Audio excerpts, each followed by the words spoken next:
Hey everyone, welcome to the live stream. It is so good to see you all here. Thank you so much for the wonderful feedback I've had. I took a poll recently and said, hey, what day is good for you guys? I respect that a lot of people are kind of working from Monday through Friday in medical coding, and I was requested to kind of go back to some of my Saturday AMAs, so I was able to adjust my schedule and be here for you guys today on Saturday. So say hi in the chat so that I know you're here. My audio is working correctly. Everything's doing just fine. Really excited to be here today for my Ask Me Anything, so you guys can ask questions. I do have some other discussion points to go over, but it's always just so great to have you guys here asking questions and having things that you like for me to go over. So let's get started today with the stream.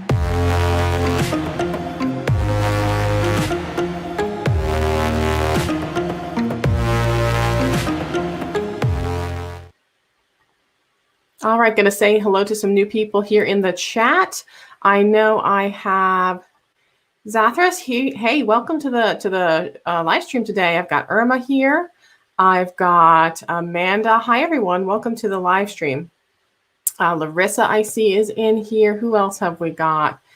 It takes a little while for my comments to show up because, it takes a little while for all of my stuff, my video, my audio to transfer through my different streaming software and into all the different integrations so that it can go out on time to LinkedIn, to YouTube, to where else am I now? Facebook, all at once. Hey, Lillian Green, good to see you here. Hey, Jennifer Clark. So I wanted to tell you guys something. I have subscribed to a couple of different email alerts so I can get updates about some things that are going on in the medical industry or things that are being said kind of in general about medical coding. And those of you who have watched kind of what I'm doing on Instagram and on YouTube have known that I've been speaking out quite a bit lately about AI and medical coding. It seems like every other day someone, decides they just want to push my buttons and say, hey, you're a medical coder, and that's going to be gone in a couple of years, just like transcription was, because everything's going to be automated. So I got this alert that there was a article that was written about AI and medical coding. And I thought, oh, well, this is kind of timely because this is a hot topic that's been going around, the AI and medical coding. And I keep telling people we've had AI and medical coding for as long as I've been a medical coder. So the article itself was interesting because the way that it was basically written made it sound more like it was a science fiction article versus anything that is actively going to be coming on anytime soon. And the article itself basically read like, wouldn't it be great if we submitted a claim and it just went out and got coded by itself and got paid by the payer? And imagine a world where you could just press a button and everything would get coded and it would automatically pull everything out and send it out to insurance, and insurance would just send us the payment. And this is going to be great because this is going to be our future world. Well, there was nothing really in this article tangible about things that are being worked on with that, or even how they plan on having that happen. And, sometimes when I think about AI as it relates to medical coding and revenue cycle, you have to consider this is kind of like not even just automating the checkout process at the grocery store, but almost like leaving the cash register open. Someone made a very valid point recently about how providers do tend to overestimate some of their services. So even if they have AI kind of looking at some of their things, and they do right now, even if they have AI kind of looking at some of their things and going, oh yeah, let's kind of figure out that these are the codes and this is what I did, I'll just click these buttons and send it out. We still have to monitor that. Hey, Billy Stone, thanks for joining channel membership. Really great to have you on board. Thank you so much. So if you guys are not aware, on my YouTube channel, I do have channel membership, so you can join my channel community, and that gives you access to community-only posts.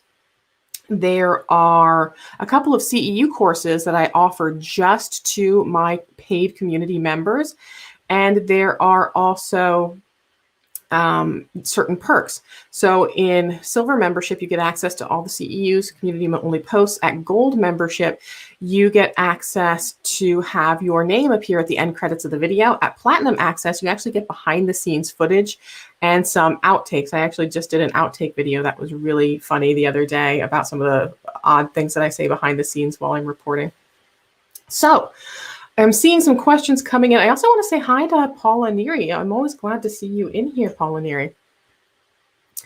So first question that I have, what is the age limit for medical coding? So, well, thank you for that, Lucifer Go to Hell, or what is it? I'm sorry, Lucifer to Hell. That is a heck of a name.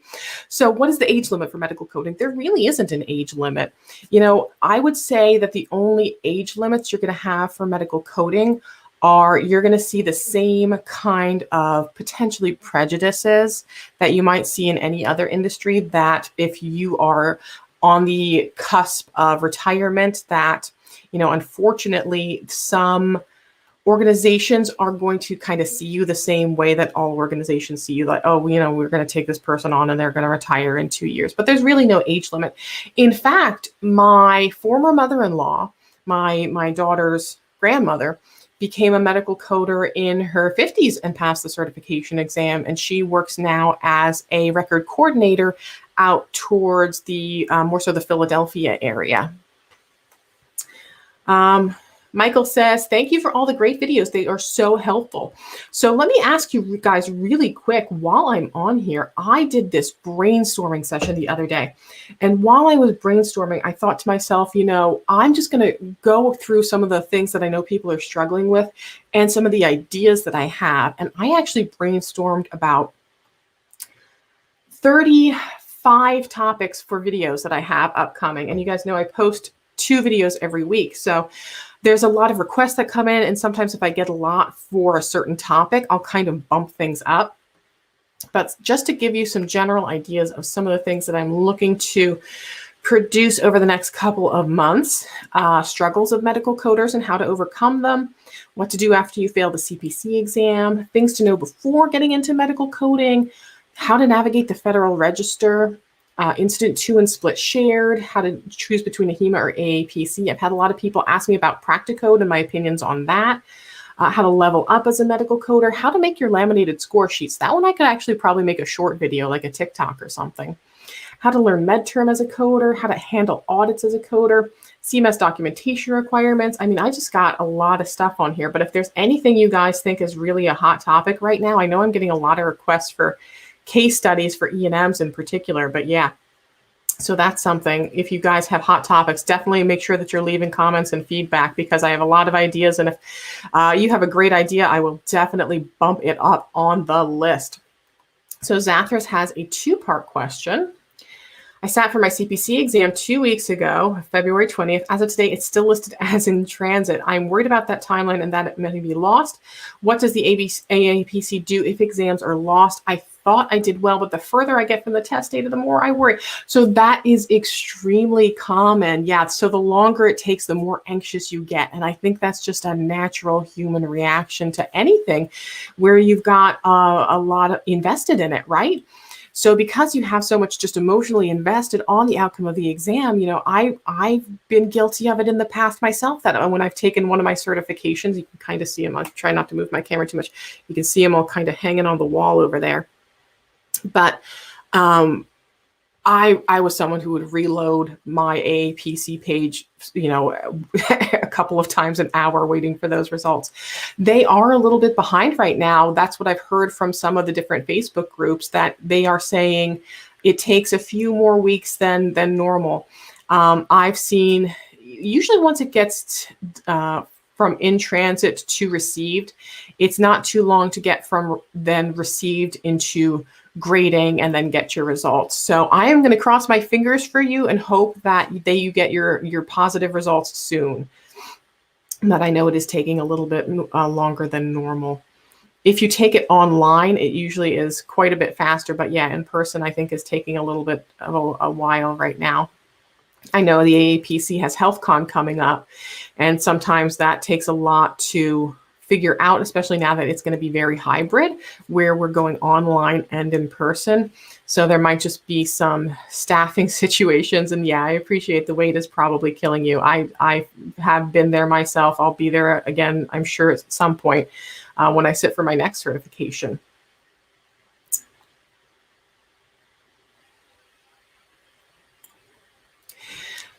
Sasha is asking, if a code is listed in the E&M section in the CC Edits manual, doesn't that make it an E&M code? Yeah, so that's a great question. So when we talk about evaluation and management, and this is something I used to mention to my providers, when we're discussing E&M, and they used to say, oh, well, 2021, all the E&M is going to change, E&M is going to change, E&M is going to change. Well, to some degree, yes. But when we talk about E&M changing, this whole section of your CPT book is evaluation and management. So everything that's in this red section here is technically an evaluation and management code. Now, sometimes we might think of them as being office visits or inpatient visits, but there's a lot more in technically evaluation and management versus just visits and things that we level out and things that we score. Even our prolonged care services, our non-face-to-face, our telemedicine, critical care services, NICU, home services, skilled nursing facility, those are all considered evaluation and management services, not just your office visits per se. Trying to keep an eye on the chat. It's going faster than I can keep up with it. My goodness. I have 2 associate's degrees already, general studies and business. Do I have to have an associate's in HIM to sit for the RHIT, or is an associate's in anything okay? I believe AHIMA has certain requirements, and I think it might be certain programs. What I would do is you can go on and check on AHIMA's website. That would be the best place for you to go. So let's see, AHIMA RHIT program. If we go into the RHIT program, what does it tell us we need? Eligibility requirements.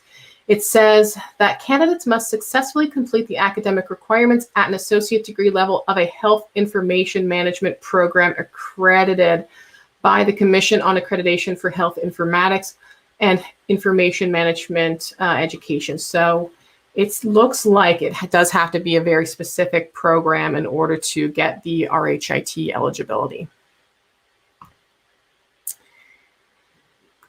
Oh, this is a great question. Mariana's asking, hey, Victoria. Hey, Mariana. Are the practice exam questions from the AAPC more difficult than the actual exam? You'll hear a lot of differing opinions on this. And I think part of it is because some people take different practice exams and some people take different versions of the AAPC exam. It's not all the same. For example, the CPC, they have several different versions that they give because, they don't want people memorizing the exact same exam, right? So because of what practice exam you're taking and what version you might getting, you're going to get a variety of opinions about that. My personal opinion is I think they're pretty on par. I think if you are sitting for a practice exam and you're getting about an 80% on that, that's something that you should at that point feel comfortable that you're going to pass the CPC exam. I think that 80% is a good threshold to work for with practice exams to feel comfortable and confident on going in and taking the actual exam for the AAPC.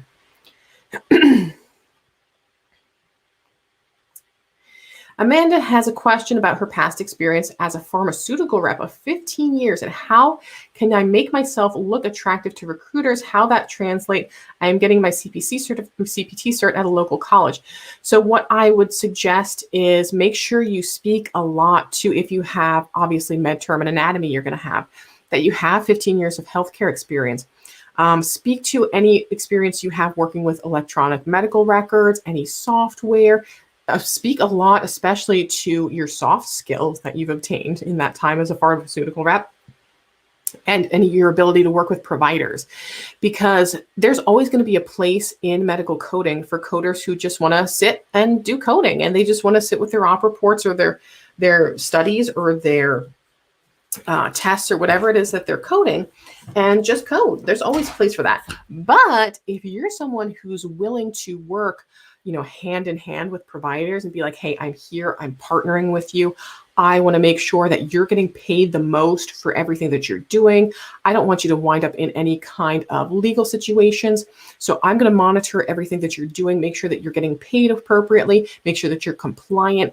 The people that are willing to work closer with providers tend to have more robust careers and sometimes then higher pay in medical coding. So I would definitely speak to your ability to communicate with providers.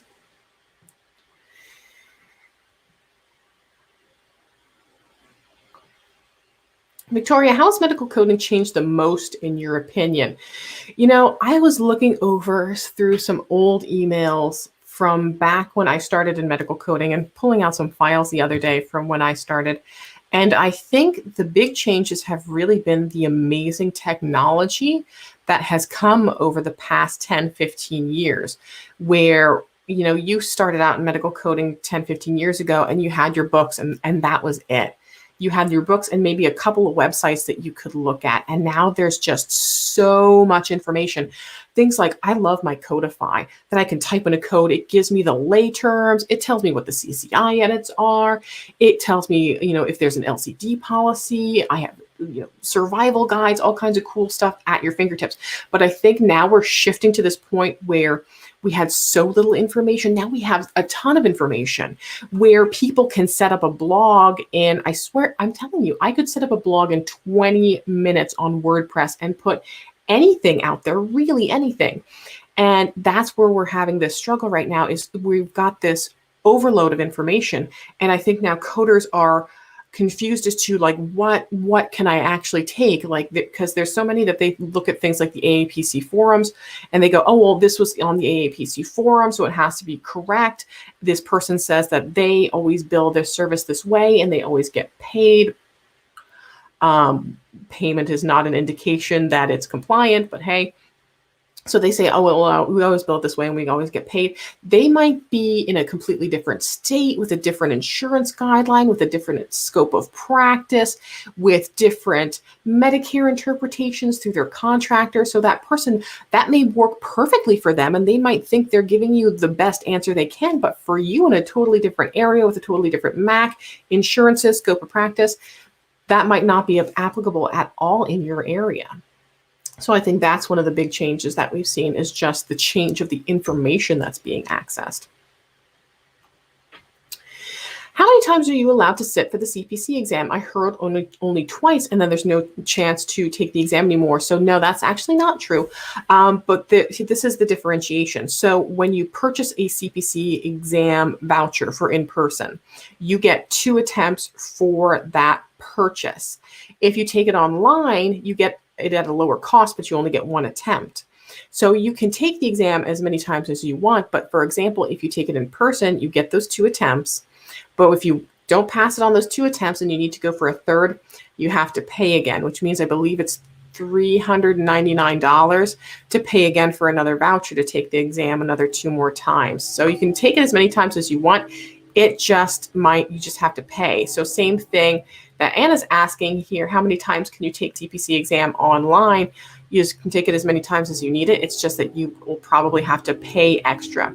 Occasionally, and I apologize for the train in the background, occasionally the AAPC will offer packages that if you get your CPC training through them and you get, all of the extra tests and reviews and things that they throw in, they will also throw in the unlimited attempts, but that's only for in-person, I believe. I don't believe that applies for the online exam as well. That may change in the future depending on if they change strategies with how they do their exams online or in person.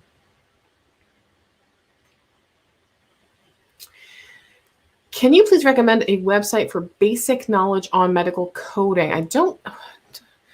Basic knowledge on medical coding. So if you're just looking to learn like a little bit of ICD-10-CM and a little bit of CPT, I do have a couple of videos on my YouTube channel that you can check out. As far as a website, I'm not familiar with anyone that just kind of does like an introduction to medical coding type of website. And it would be something I think that would be more of a visual thing. You'd probably want to look for something that's a video.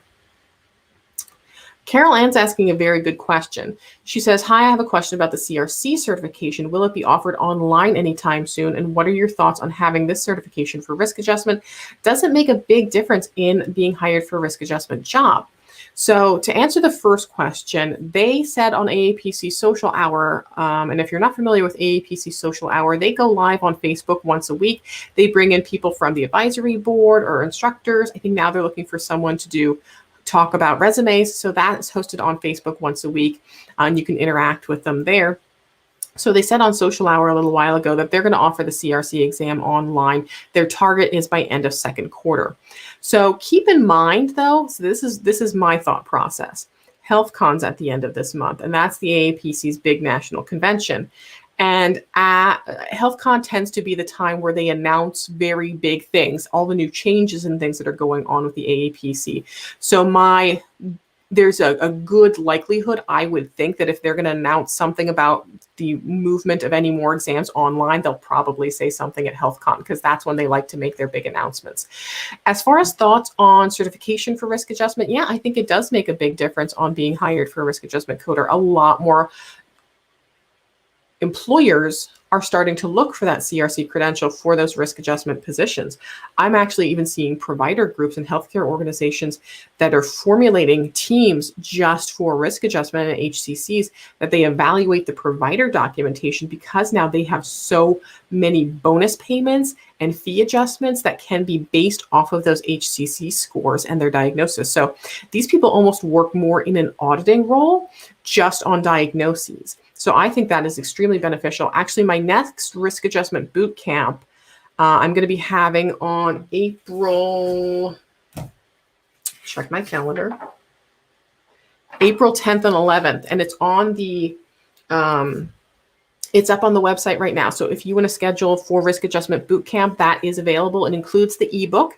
If you get the boot camp, it includes 2 live sessions from 10 a.m. to 2 p.m. Eastern Standard Time. And my boot camp is targeted to people who already have training as CPCs or other medical coding credentials, where maybe ICD-10 CM, like ICD-10 CM, insurance. So we're not going to go over ICD-10 and insurance. We're going to focus on the risk adjustment models, the HCCs, the diagnoses that are attached to those HCCs, quality measures. So that's what that focus of the boot camp is, not just here's your ICD-10 book and here's, how to use it. Hey, Anne-Marie Jones, thank you for becoming a channel member. Greatly appreciate it. I feel like I really should have something more professional here, but I love my dancing SpongeBob. I can't. One of these days when I have a couple spare minutes, I'll have to figure out something else that can go on there. Oh, another benefit of channel membership I forgot to mention is if you're a channel member, you get custom emojis to use in chat. There's a little there's a little icon of me, and there's one with me holding a CPT book, and then there's one with me holding an ICD-10 book, and then I think there's a couple other odds and ends in there that are kind of medical coding related. If you haven't checked out my TikTok or Instagram, definitely check it out. I posted a really cute video the other day where I talked about just about like, tell me you're a medical coder without telling me you're a medical coder. And I sat there and I was like counting a review of systems on my fingers and just kind of odd things that we do as medical coders. Oh my gosh, the questions are flying in today. I can't even keep up. Someone's asking, can I do a video covering gunshot wounds? I'll add that onto the list while I have it on here. Oh, did I close it already? I'll add it onto the list, gunshot wounds. That might be a shorter video. I'm starting to try and do some shorts too for some of those smaller topics that we have out there.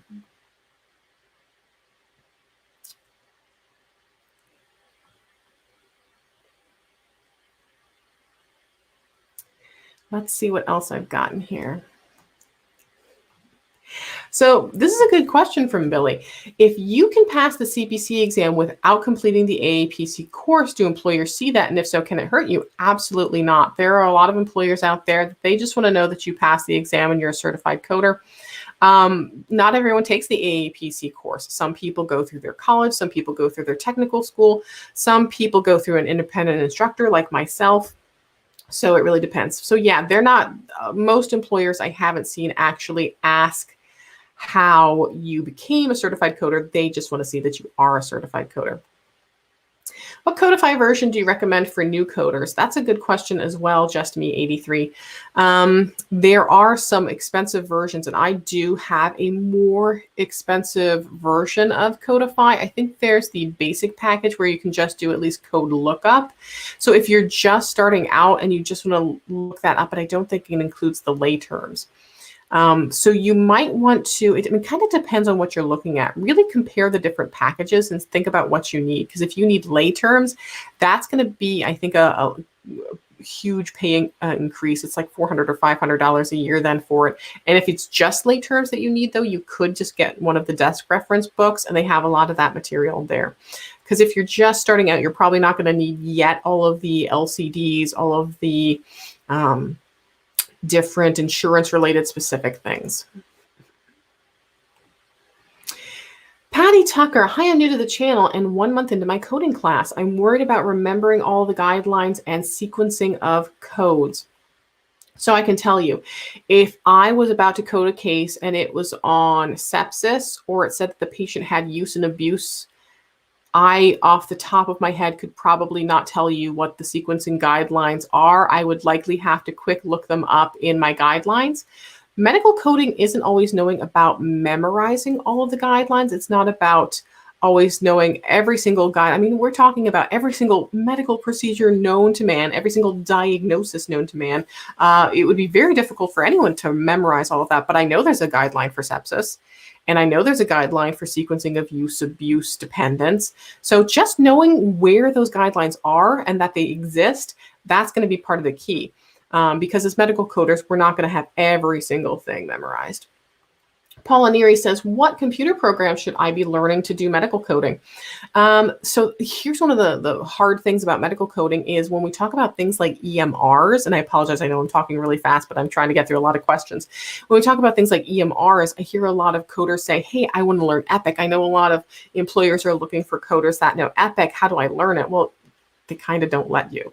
They're very like secretive and proprietary about their medical records and management software as far as people coming in from the outside.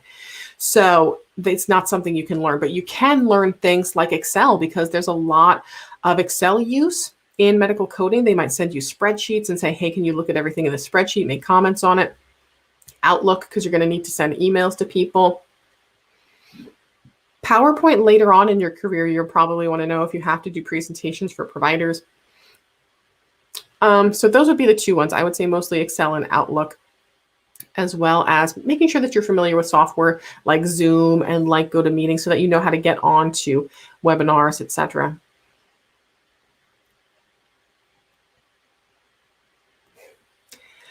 Thoughts on RADV audits? Do you think they will be offshored along with other coding jobs? You know, this is kind of a rough time right now for coders.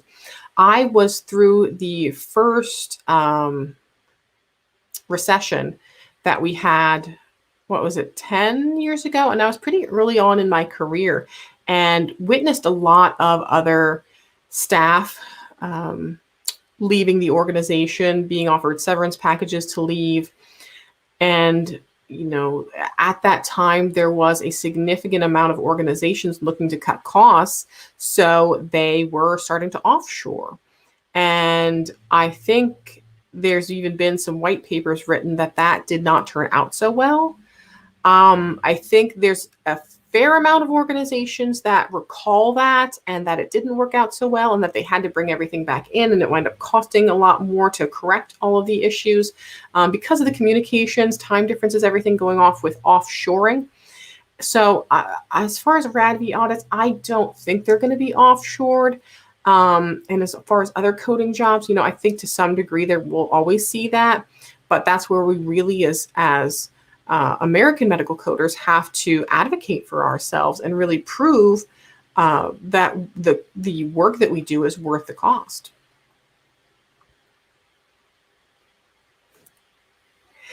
Zamoria says, I'm not in a medical field at all, but I'm interested in medical coding, and it seems so complicated. Like, there are codes for every little thing. Is it possible to overcode or overthink something? We do overthink quite a bit as medical coders. So it is a very interesting field. It is a really fascinating field to be in medical coding, because you get to see all of the different medical stuff going on, especially in places like the emergency department, where there's all kinds of stuff going on that you could possibly see. Everything from people just using the emergency room as their PCP and coming in for a cough and cold to, severe traumas and all kinds of things. So we do sometimes overthink because we want things to be accurate. But the thing that's interesting about medical coding is a lot of people come into it thinking that it's going to be kind of easy, and they're very surprised because if you think of a phone book, if you look up someone's name alphabetically in a phone book, it gives you a number. And I think there's a lot of misconception that that's what medical coding is. And it is quite a bit more than that. It's not just looking up the number. It's also knowing the sequencing of the numbers. It's also knowing if you have to add something else or not add something else. It's having to understand the disease process. What are the signs and symptoms that are included in that, and what can we code out for separately? That's just diagnosis coding. CPT is a beast compared. I prefer ICD-10-CM to CPT. Oh, Norma, thank you for the nice compliment. She says, hey, Victoria, I'll be taking my CPC exam on March 27th. Good luck to you. I'm excited. And I've been using the test prep that I have for practice, and bought the new 2021 books. Love your teaching. Well, thank you, Norma. I appreciate that. Lily C says, my current job has openings in the billing department, but all positions that are open don't require any certifications. What certifications could I get to and help advance my career in the future? So for billing, there's a couple of things. There's CPB by the AAPC, and I think there's more employers that are kind of starting to recognize that and see that. There's the CBCS, the Certified Billing and Coding Specialist. I don't think that's quite as widely demanded. One thing that I've seen really, really pick up, and I apologize, I can't remember what organization has this credential, but the CRCR, which is the Certified Revenue Cycle Specialist. I hope I said that correctly. Certified Revenue, it's in Revenue Cycle. But the CRCR, I know, has been really picking up, and that's just a whole general thing about revenue cycle, how to submit clean claims, what to do when you realize you've been overpaid and you have to make that payment back, what the time frame is to do that. So that's one I think that's going to really be popular, not just for billing, but for revenue cycle as a whole. I love that SpongeBob is here commenting. Did you see my SpongeBob earlier with the woo? So was someone talking about you? We were talking about you, SpongeBob. I was wondering if you had advice on how to know exactly when a modifier is needed or not. My instructor said I sometimes overthink it. So the best advice I could give to you is to just get familiar with the most commonly used modifiers, because you have to think, if you're meeting the entire code description, there's really not anything you need to modify, right? A modifier is something that we have here in our book. So here's our top modifiers that we use. Things like if it's increasing the procedural service. So there's a service that maybe there was an extraordinary lysis of adhesions. It took the surgeon an extraordinary long time, like 20% more, 25% longer in time, unusual anesthesia. So really look at the report itself and what you're coding and think, does this meet the criteria, or is there something else I need to kind of add on to modify it? Like there was a procedure and an E&M done on the same day, like there was a reduction in services. So those are the things that I would really recommend looking at when you're thinking about modifiers and how we utilize modifiers when we're doing our medical coding. You know what? Are you the same person that asked this earlier in my chat? So what age did I get my first certification? I started out in medical coding when I was 24. I got my first certification, the CPC, when I was 25. I am now 38. So I've been doing this for a little while. But yeah, my first certificate, I got my certificate from my community college in 2007, and I was certified in 2008 when I was 25 years old. So I was in my mid-20s. Yeah, so there's a big whole story behind that. If you're ever interested in the story about how I became a medical coder, I believe I talked about it at the first episode I did for the Alpha Coding Experts podcast, and that was a while ago. I did 2 episodes with Tony and Alpha Coding Experts, but it was the first one. And also I talked about it with Brian Quee, and he's starting his own YouTube channel soon. At least I hope he is. He's been posting a lot of equipment photos, but no videos yet, Brian. So hopefully he will be posting some videos. But yeah, I talked to Brian about how I kind of became a medical coder back on the Not Elsewhere Classified podcast a little while ago. You're doing this as a career change at 30. Would you still recommend it? Absolutely. Absolutely, I would. I don't know if you missed this earlier. Maybe you're just popping in now. But for those of you who haven't heard, my former mother-in-law became a medical coder in her 50s. I've known quite a few medical coders that started in their 30s, their 40s, or 50s. This is not a young person's game. This is not an industry where you have to have just graduated high school and gotten into college or gotten into a certification program. There is no age limits on getting into medical coding. There's been a lot of people who have transitioned from other careers, who've transitioned from some of the greatest coders I know were LPNs in the past. Paula says she still doesn't believe I'm over 25. I'm 38, Paula. I am a 38-year-old autism mom, believe it or not. Lotion helps, a lot of moisturizer. Yeah, you're definitely not alone. There's a lot of people that are looking for career changes, especially now, no matter what industry you're in. One of the interesting things that I've noticed lately is I've had a lot of programmers come in and be like, hey, medical coding, like, what is this? How comes, people who are, coding COBOL are making X amount of dollars and medical coders aren't making that X amount of dollars? And I have to make that differentiation that medical coding, even though it's called coding, isn't like other coding where it's like a programming language. I even had to incidentally discuss that once with my daughter's Girl Scout teacher, because one of the Girl Scout badges apparently is coding. And she's like, oh, you do coding. You can come and teach us like a class one day, maybe on coding. We could earn this badge. And I'm like, well, I don't do that type of coding. I don't do programming coding. So medical coding is not like a programming language. It's the translation of records into code sets, our diagnoses, our procedures, etc.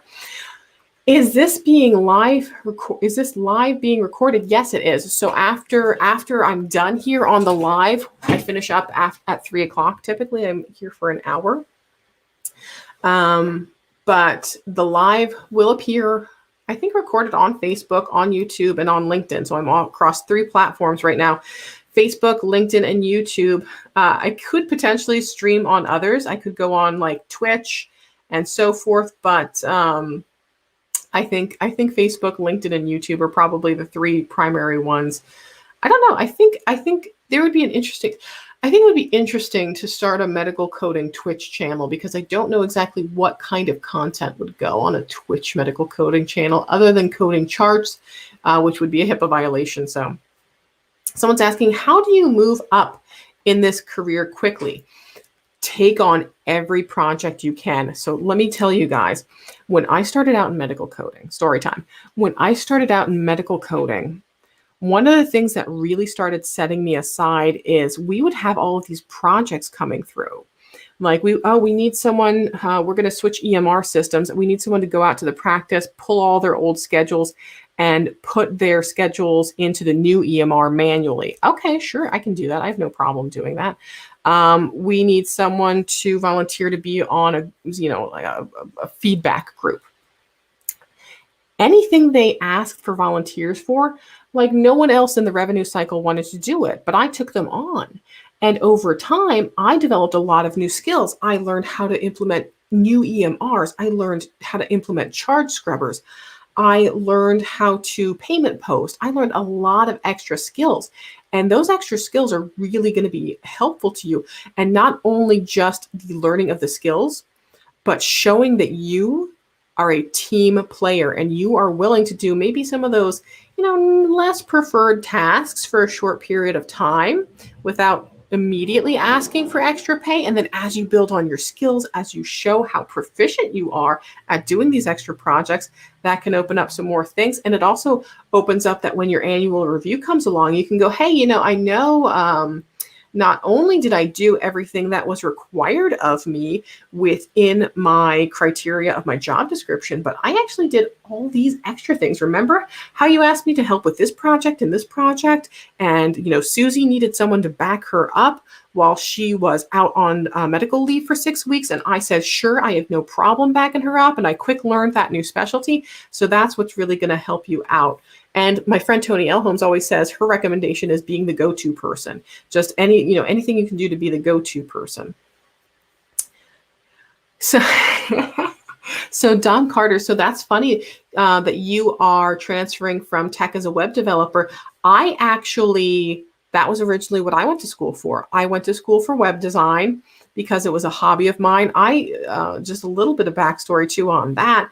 I have been a blogger, website running person. I used to write a lot of articles about pop culture things, Transformers, My Little Ponies, junk food, cookies.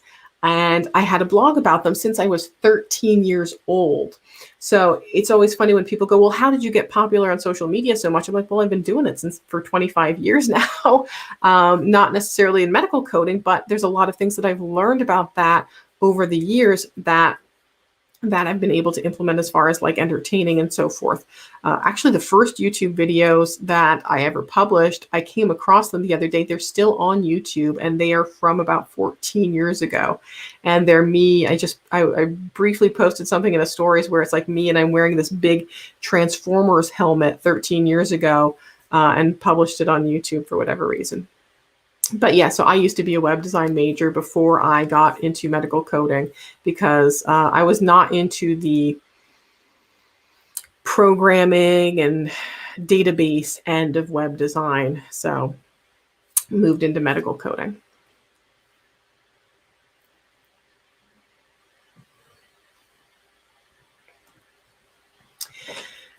Naomi says, hello, I'm a high school student and my school has a free program for medical billing and coding. I'm super nervous. The program is 4 months long. Do you have any advice or tips?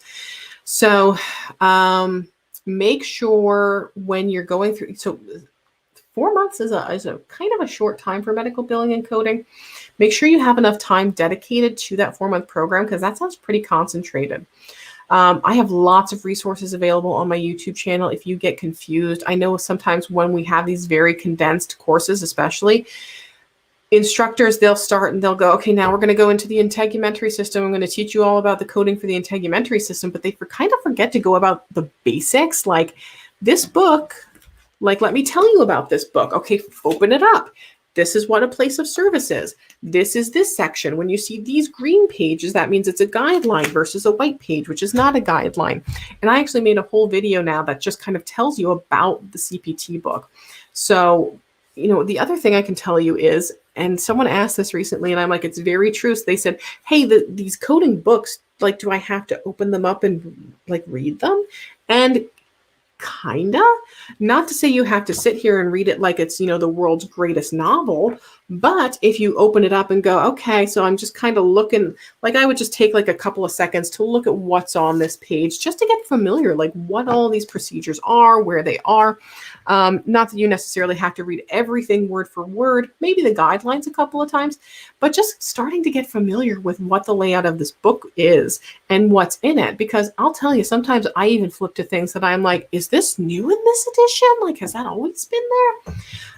And some editions do have different stuff, like the ICD-10-CM manuals and the HCPCS manuals have different appendices in them. Michael, thank you for that. So yeah, everybody hit that big thumbs up button so that you can let me know that everything's going okay.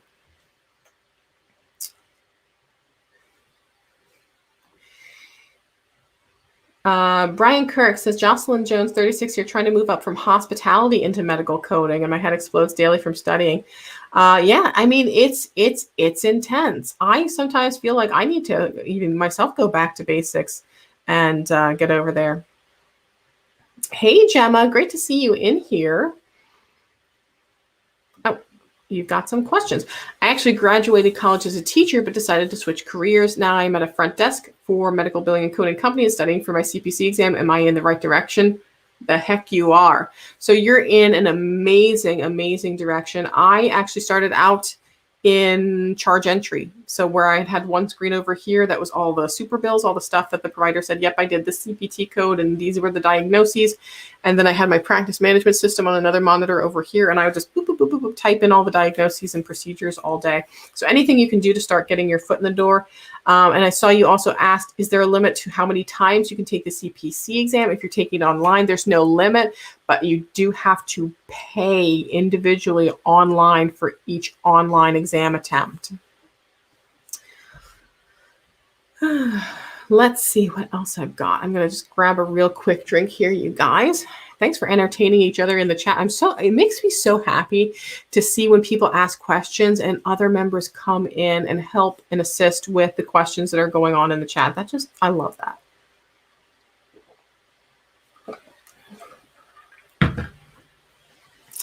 Oh, I don't know if any of you guys are going to HealthCon in Dallas, Texas at the end of the month. Just to let you know, I was planning on going, but just because of my particular situation, it's not quite the time yet for me to be going out to a convention where people are going to want to come up and shake hands and get in close proximity. A couple more months, so I won't be at HealthCon. I will be attending virtually this year. I should be at our regional conference, though, in September, if anyone wants to come out there and kind of meet up in person. I think we'll be at a much better place to do that at that point.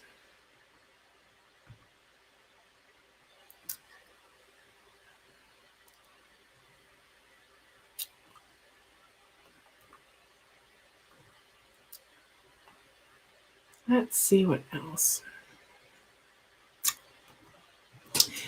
SpongeBob is asking, that just makes me laugh. Will the CPC exam contain ICD-10 and CPT coding scenarios? I haven't signed up on the website yet. I don't feel like I know enough or accurate enough.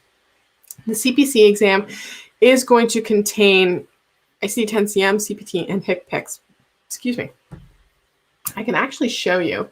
So let's navigate around. Let me just make sure I'm logged out of my AAPC account because I don't want anyone seeing all my personal information over here, and then I can show you where you can find some of this information. So if we go on the AAPC website, certification, CPC, it should give you the exam breakdown in here somewhere. Let's see. Scroll, scroll, scroll, scroll, scroll. Okay, here we go.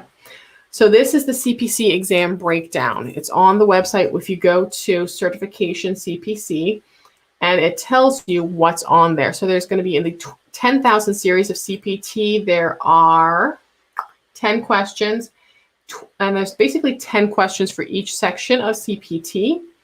And there's also anesthesia. There's 8 questions in anesthesia, 10 radiology, 10 path and lab, 10 medicine. There's going to be 8 questions that are just on MedTerm. There's going to be 8 questions just on anatomy. There's 10 questions that are just ICD-10-CM. Now, they will commingle the CPT and ICD-10-CMs as well. And there's going to be just 5 questions on HCPCS, which is great news for some people because if you're not doing too well on HCPCS, you could technically not answer correctly every single HCPCS question and still potentially pass the exam. And then there's going to be some that are 6 questions just on coding guidelines, and then the compliance and regulatory is going to be 5 questions just on compliance as well. I know I saw my buddy Marissa in here somewhere. Marissa, hello. Just saying hello. Paula Neary is asking me, let me get back over here.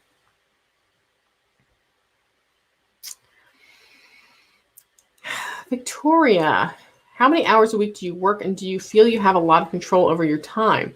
So that's a little bit different for me versus coders. So when I was working in a coding auditing role, I typically worked like 40 to 45 hours a week. Had a pretty good control of my time, but me personally now, what I do now is just instruction, and I do some influencer marketing, and I do a lot of social media stuff, but a lot of what I do now is instruction, and I work a ton. I work a ton in my current role in my business, but it's because I love what I do. Plus, I'm still creating a lot of stuff. I think once I get to a point where things are kind of a little bit more automated, it'll probably kind of tear off after that. Vicky's asking, how many times can we write the CRC exam? If you're asking how many times you can take the CRC exam, same thing as CPC. You can take it as many times as you want, but you do have to pay for attempts. So it will show you, I think if I go, let's see if it shows you here. So certification CRC exam. Yep, that was CIC. CRC, your Certified Risk Adjustment Coder. So if you register for the exam, it'll help you. You can register for one near you. Let's say Florida, I know, has a bunch of exams. So you can schedule your exam on the AAPC website. If you take it in person, you will get 2 attempts per purchase. You can also call the AAPC and they'll give you an exam voucher. The exam voucher for in-person gives you 2 attempts. Now, if you don't pass after 2 attempts, you have to pay the fees again in order to take the exam.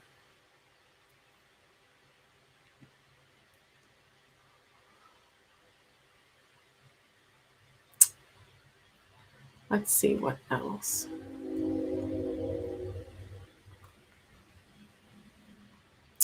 Now, I know you said on here, oh, your name is Lee. Okay, so Lee says, I'm going to have the CPC test next weekend. Could you give me some suggestions? I finished my AAPC course 3 months ago. I feel my memory is not as fresh. What would you suggest for me to do a quick review? Go through some of your exam materials. So what did you study with? Did you use like the AAPC? This isn't the exact one.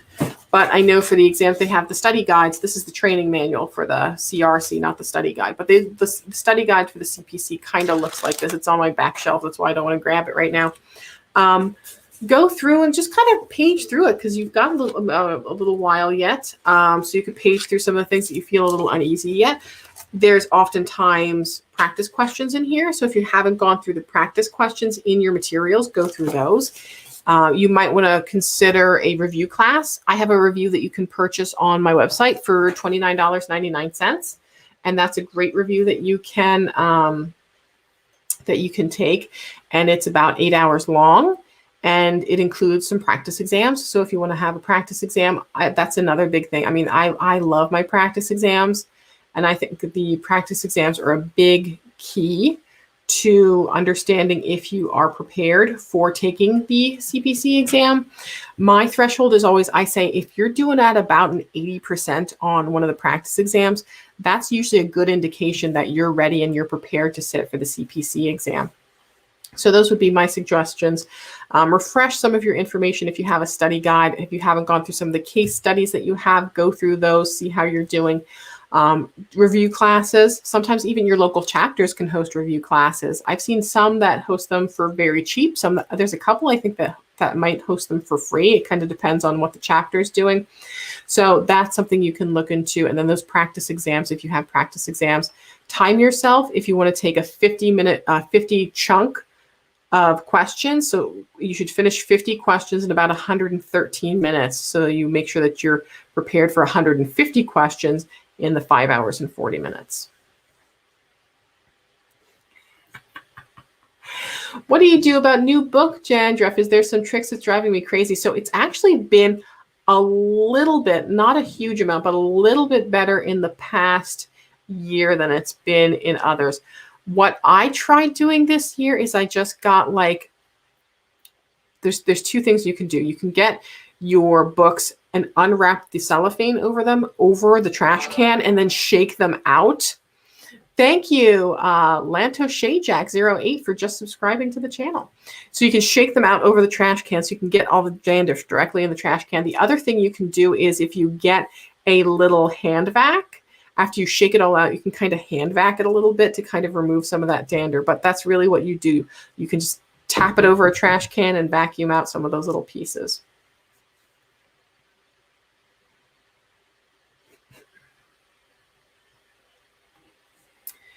Gemma says, I struggle with the case studies, and if the question asks CPT and ICD-10 codes, how would you approach those? So what are you more strong at, CPT or ICD-10?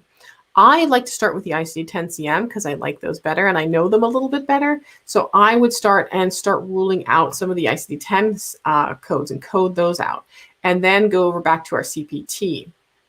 There's a couple of different ways to approach CPT coding, and it depends kind of on your style. So when you're trained to be a medical coder, usually what they tell you in school as far as how to look up codes is they tell you when you're doing your CPT book, they say, hey, start back in the alphabetic index and you look here for it under the alphabetic order that it comes into. Now, if you do a lot of surgical coding, that's probably not what you're actually doing.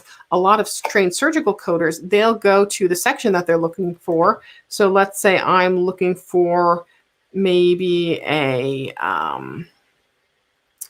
removal of something on the muscle of the arm. So maybe the patient had like a lipoma of the arm, and I'm like, oh, it's in the muscle of the arm. It's deep in the arm. What am I looking for? I'm going to go to my musculoskeletal section, and I'm going to look under the arm. So here's my head, neck, back, spine, abdomen. Where is my arm? Hand and fingers. Okay, so here's my humerus, upper arm. So what am I doing? Am I doing an incision? Am I doing an excision? That's what I'm doing. I'm doing an excision, and I would go right to that page number to find my code. So there's a couple of different ways you can tackle that. So, if you're still getting familiar, you can go and use your alphabetic index. If you're more savvy and oh, this is type of procedure is an incision, this is an excision, this is a laparoscopic something, you can just go to that chapter in ICD-10 CM and go, oh yeah, it's a stomach procedure and they're excising something. So I'm going to go to digestive, I'm going to go to stomach, and I'm going to look for that excision section. So that's how I would kind of tackle them. Start with what you think would be easier if you're better at ICD-10 CPT, and then kind of go from there. And I sometimes, if I think it's going to be multiple procedures, I'll write down every procedure I think it is. And then then I'll check and see, okay, is one of these included in the other procedure, and then kind of cross them out as I go. Lee's saying, thank you. Could you please give me your review link to courses? Yeah, let me put it in the chat. So this is where I have all of my courses that are available currently for purchase. I think that will go through because I'm posting it, so we'll see how it goes.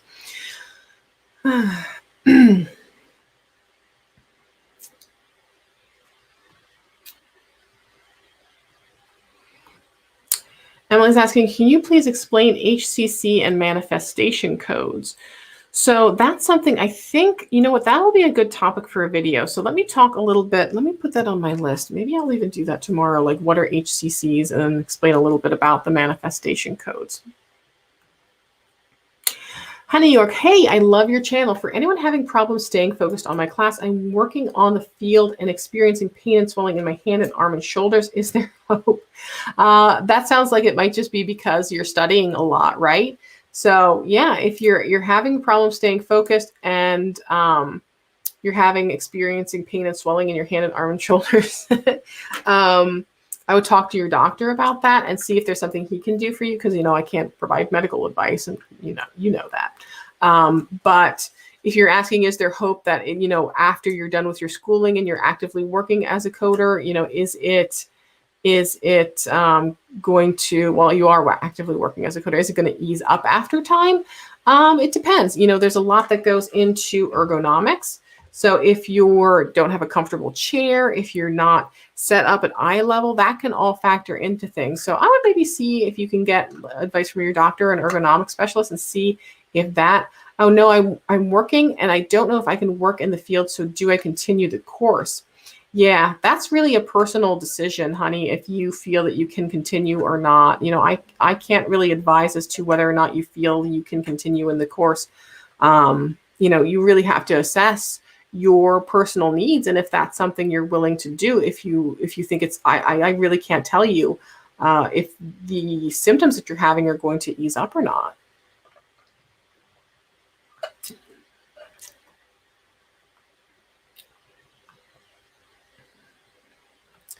Now, I know I missed some questions that came in earlier in the chat. Patty said, I'm worried about running out of time during the exam if I have to look up the guidelines. Any tips to help memorize and remember the guidelines? So, the guidelines are one of those things that, especially with ICD-10-CM, you read them a couple of times. Like, just go into your ICD-10-CM book and read the guidelines a couple of times. Yes, it's going to be kind of dry. Yes, it's going to be kind of boring. If you don't want to read them independently, you'd rather me kind of go through them with you. I have a whole playlist of ICD-10-CM guidelines. It's not about memorizing all of them. It's about knowing that they're there. As far as test taking strategies, if you're taking it in person, you are allowed to bring a printed copy of the ICD-10-CM guidelines. You can't print it out one page on one side and write extensive notes on the other side of that, but you are allowed to take the guidelines with you in person. You can highlight, underline, etc. Just no extensive notes and writing basically this entire study guide on the opposite side.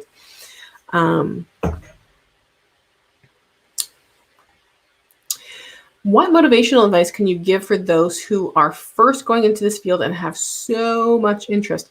Stay at it. It's going to be overwhelming. It's going to be something that you have to work at. It's something that you're going to go into medical coding and you're going to struggle for a while. But eventually, after you get familiar with things, it's like learning any other test, like riding a bike or how to ski. You're going to fumble. You're going to fall. But eventually you're going to be great. Like, you can't go from 0 to 5K. There has to be the steady progression of growing. And you have to keep focused on that end. Like, why are you getting into medical coding? Like, what is the reason that you're getting into medical coding? Is it because you love working in the medical field on the back end? Is it because you find it fascinating and you want to work from home? Really, what is your focus? And stay focused on that outcome and make small goals for yourself. You don't have to become the greatest medical coder in a week, but try to get 1% better every day. That's something meaningful and manageable that we can all do. Honestly, we should all be focusing on that, not just in medical coding, but in our lives in general. Just every day, try and get 1% better at one thing. Just take one thing, get 1% better. So I'm actually a little bit over time, but I see there are a couple of questions. Honey, yeah, urgent care is awesome. Try and definitely figure out a way that you can stay in there, because urgent care coding is fun. Funny urgent care story. I'll tell you guys this as we're on our way kind of closing up here. I've worked with a handful of urgent cares in various healthcare organizations over the years. And I had one that I was working with these people and I was auditing them. And they were billing a lot of level 3s. And I looked at the documentation. I'm like, these are level 4s. Like, you could be getting more money. You could be billing these as level 4s. And they're like, well, no, we can't because our patients aren't really sick. And I'm like, what do you mean your patients aren't really sick? Yes, I'm looking at the documentation right here. They had these chronic conditions. You addressed them. They also had this acute condition that you took care of. You gave them a prescription drug. This was a level 4 service. And they're like, no, I mean, our patients aren't really sick. Like, they come here because they know that if they get a doctor's note, they don't have to go to work during the day. And they all work at, and I won't give the name, but they all work at this large employer near me. They're like, oh, well, they all work there. And they know that if they come here, we'll just give them a doctor's note and they can say they had an upper respiratory infection and they can get a doctor's note and not have to go to work. So they all just come here for the doctor's note so they don't have to go to work. Our patients are they really genuinely not sick? And I'm like,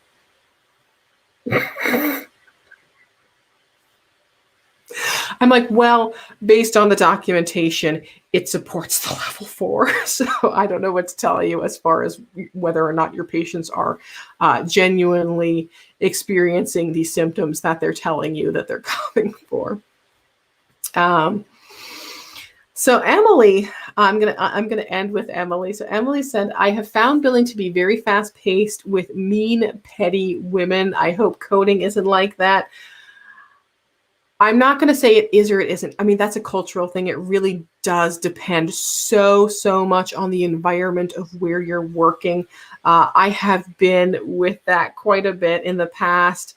I have been in situations where when I started out in charge entry, and I'll share this story too. For whatever reason, the girls in my department didn't like me because they knew I was certified and I got to be put on special projects and do extra things.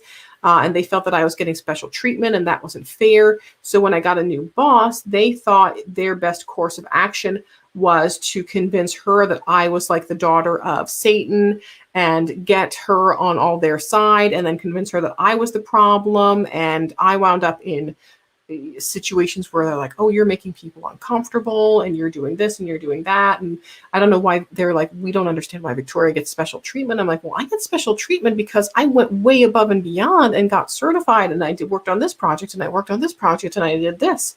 So, there's always going to be some of that when you're working with a large amount of women. So it really comes down to finding the correct cultural fit. I find that coding can be better potentially than billing. I found that a lot of billing departments do have a lot of personality in them. So that can be a large component of it, is just that some billing departments just have a lot of personality in them.